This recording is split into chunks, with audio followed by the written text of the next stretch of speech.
Yo, I hope you guys are doing fantastic today. In this video, we're going to be going over a build that I have been running a bunch lately. I really enjoy this build. We're talking about the Greatsword and the Hatchet. This build has a ton of chase potential. You can absolutely delete people. It does a massive amount of damage. And overall, I've been having an absolute blast playing this build. So let's talk about what this build is. So let's look at the Greatsword tree real fast. We'll go over these abilities first. Then we'll take a look at some of the Hatchet abilities. And then we'll look at gear. And then I'll tell you guys how I play this build and kind of the rotation that I use. So take a look at the Greatsword tree first. So these are the abilities that I have chosen for the Greatsword. I've used every ability in the tree, almost every possible combination, and this is what I have landed on. Now, what this build is a very high damage bursty build. You're going to be killing backline squishies and absolutely deleting people. So you have a lot of damage built into the kit. So here's what I run. I run Relentless Rush, which gives you a lot of mobility. I have upgraded this all the way to gain the Empower, and then I like to have the root on this, and I'll show you guys more of why I took the root over this Relentless Refresh. I have seen people take Relentless Refresh.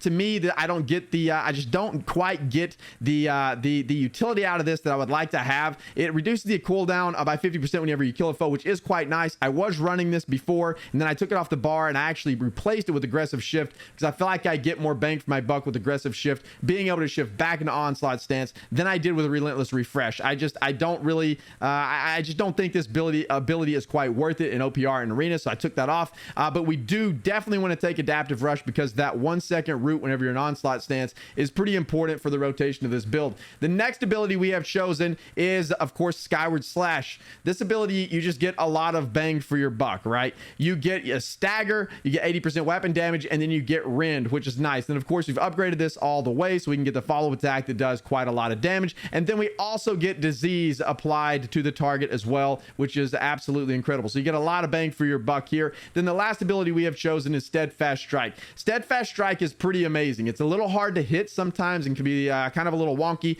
but whenever you land it, it works perfectly with this build. It synergizes very well with what this build is trying to do, and I absolutely love it. At first, I was kind of skeptical about using Steadfast Strike. I was dead set on trying to use Calamity Counter or Roaring Rupture in this build, and to me, neither of these really fit the rotation or fit what I was trying to accomplish. So I took those off. I finally broke down to use Steadfast Strike, and it's amazing. It works great with this rotation. It is very, very good. And of course, we upgraded this all the way so we can get the cooldown reduction as well, which I think is quite nice, so that you can reset your Relentless Rush, and then you can reset your Skyward Slash, which is another reason why I decided to take the Relentless Fresh off of the bar, because we have the 20% cooldown reduction here, and this is in the rotation of the abilities that we used.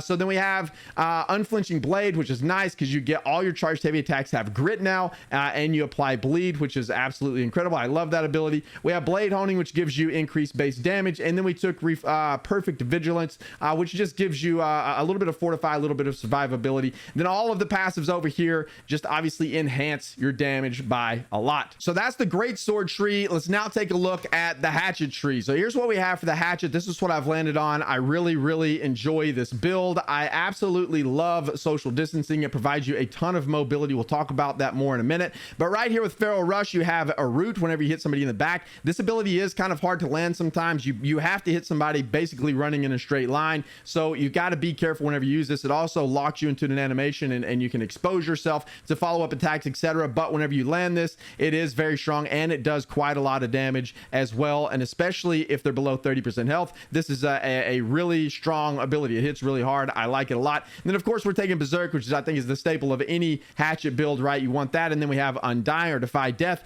which gives us just a massive amount of tankiness and survivability in a lot of different situations. You can play off of this a lot for sure, and it makes it quite fun. Then you have Social Distancing. Social Distancing, I love this ability so much. I did not push all the way down into the root because I don't feel like you need it for this particular tree. You're not really trying to use this ability as a CC ability. You're using Social Distancing to get away. You're not necessarily using it to deal damage. You're not necessarily using it to provide CC. You use this whenever somebody grav wells you or showers you or something like that. You can very easily bait out grav wells with this ability. You get a grav well thrown on you, you social distancing out before a bruiser comes in and maelstroms. They basically burn all their cooldowns because you have this sitting in your pocket. It's very, very nice. I also like to take aimed throw because whenever targets are maybe running away or whatever, I just feel like aim throw is nice to have. You're never going to block with the Hatchet anyway. The block stability just isn't there. You're really not going to block with that weapon. So I feel like replacing your block with aim throw throw is definitely the play with the hatchet. I like having aim throw. It's just very, very hard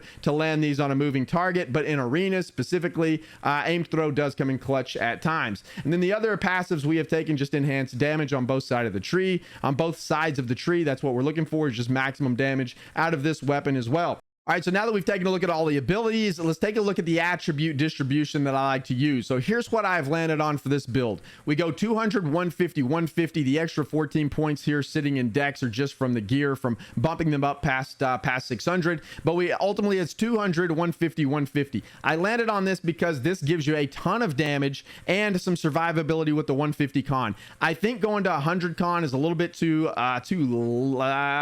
small, a little bit too squishy with this build, because whenever you go to 100 con, you can absolutely get deleted whenever you're the onslaught stance. Even at 150, you can feel squishy at times. The onslaught stance, you have to be very careful. I've seen a lot of people like the 200 mark or push up to 200. I tried that. I like the 150 mark better because I just like the extra damage this provides. So that's where I landed on. I enjoy this build, or this setup right here, because I didn't go 300 grit. I tried that as well, but it really doesn't make that much of a difference, because in this kit you have so much grit built in anyway that it's really not necessary. But if you chose to go more of a bruiser build, maybe medium armor, and you were trying to do this, you could definitely go like 300, 200 with this build. That would be fine. You're just not going to pump out as much burst damage, but you could then be more of a brawler. Not really my play style. I like a much faster pace, kind of schizo play style. That's what suits me. So this is what I landed on, and it works great. Tons and tons of damage. Again, 150, I think, in my opinion, is probably the minimum con you would want with this build. If you try 100, it's pretty risky. You can absolutely burst people down with 100, but you just get absolutely deleted as well. So it almost doesn't make it worth it. I run 100 con in a few other builds that I run, and they work fine. And this one, I just didn't like it at all. I bumped it up to 150,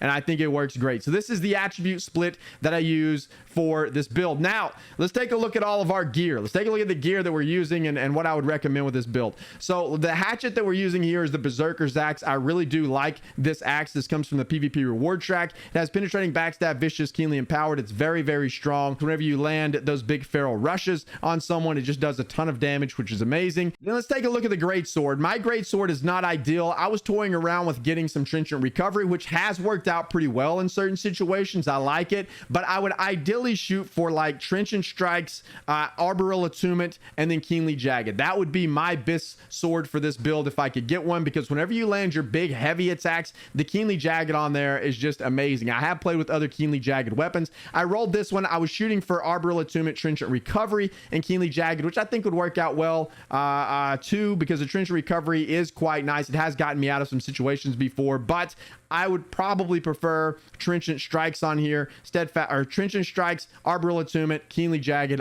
To me, that would be best. You could also go Thwarting Strikes if you wanted to, but I feel like you heavy attack so much whenever you're the onslaught stance that getting the Trenchant Strikes on there, to me, would be better than getting Thwarting. So that would be my ideal best, but this is what I've been using so far. Arboreal Attunement, Trenchant Recovery, Steadfast Purification. Steadfast Purification is not great, but this is what I rolled, so this is what I've been using, and it still works. I still burn down people very quickly. Trenchant Recovery, again, has been quite nice, but I don't know if I'd roll that whenever I roll swords again. That's the weapons. Let's now take a look at the armor that we're wearing here. So first we'll go through the armor, and then I'll tell you what I would like to have on the gear. So I think the helmet right here, it's best for this build. Obviously, it's Dex, Shirking Fort, Refreshing, Resilient. I got this out of an OPR cache, which is absolutely crazy. Best thing I've ever gotten out of an OPR cache. Then we have the two perker here, Shirking Fort, Resilient. We have Relentless Freedom, Resilient. The Relentless Freedom is a perk that I would highly recommend with this build to get you out of roots and slows, which is absolutely amazing. You have this, and you have Berserk on your other bar, so you can get out of almost any CC, which is incredible. And then you also have Social Distancing, which helps you get out of CC. It's very, very nice. And for that reason, I don't want to run any freedom in this build at all, because you already have a ton of CC breaks, so you really don't need freedom in this build at all. Then we have the regular pants. You can go farm these. We have a video about how to farm the regular pants. If you're not aware of what these are, these can be farmed from Brimstone. brimstone. Shrinking fort, refreshing, resilient, again, Abyss pants. And then we have the boots here, crippling fail rush, refreshing, evasion, resilient. I would also recommend getting crippling fail rush in this build. It does work really nice whenever you land a fail rush. You can then slow your target by quite a lot, by 20% for 3 seconds. Just helps to chase potential and helps you secure kills. I really do like to have that weapon perk there. So I'd highly recommend getting Relentless Freedom. That's the #1 perk. That is the must-have perk for this build, I think. And then you have crippling fail rush is also one that I would highly recommend. Then the rest of the build is really just resilient, 5-piece resilient, must-have, shirking fort, refreshing, or refreshing evasion. You could do something like physical aversion, elemental aversion if you wanted to go that route, but just your standard PvP perks within the build. Then let's talk about jewelry a little bit. So I am wearing divine refreshing health. I think this is fine for the build. We have on the heart of Megabgal. It has slash damage, hardy keen awareness. You can also farm this out on Brimstone Sands. We have a video on that as well on the channel. So slash damage, hardy keen awareness. I love to have slash damage in this because obviously we're running Greatsword and Hatchet. Just deals way more damage. I like to have hardy on my stuff still too because again, I do dodge a ton. And then keen awareness with the critical hit chance. I like that on the ring as well. And then we're just running Doom's chance earring.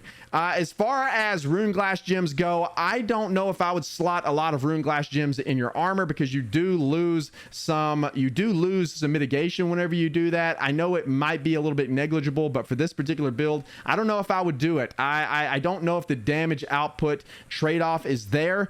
So I think just slotting normal gems is fine. Whenever we look at our resistances here though, ideally I think you would want to be in the probably like, I don't know, 15% range of slash damage because slash damage is very prevalent in the meta right now with great swords, Greatsword Hatchet. This build is pretty prevalent. I don't know what a lot of other people are running ability wise, but a lot of people are choosing these two weapons. It is very strong, very fun. So slash damage is something you would want a little bit more of, and thrust damage, of course, especially in OPRs with muskets and bows. And then I don't really worry too much about magic damage for this particular build because you don't see them just a ton in OPRs. They're prevalent in arenas, but you can kind of get away and work around it. And of course, if you see that you're getting burned down by something, you can change your mitigations as you see fit. But that's what I would like. About 17 high thrust damage, fairly high slash damage, strike damage not so much, and then I don't really worry about magic damage too much either.